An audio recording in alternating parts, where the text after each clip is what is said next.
On the morning of July 5, 1820, George Nicholson was helping raise a barn for one of the members of the McCreary family in Fairview.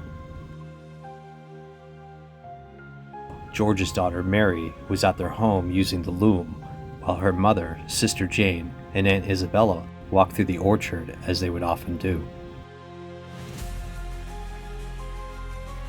But today will be different. In the next few minutes, one of these women is about to lose their life. Suddenly, a storm blew in over the lake.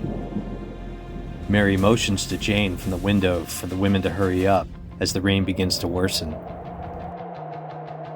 With the weather becoming increasingly worse, the women decide to make a run for it.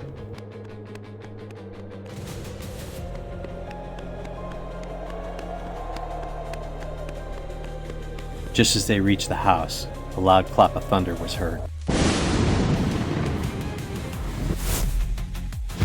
Mary had been struck by lightning. Her brother Alexander reportedly ran 3 miles in the downpour, crossing through Walnut Creek on his way to McCreary's to get help from his father George. But it was too late.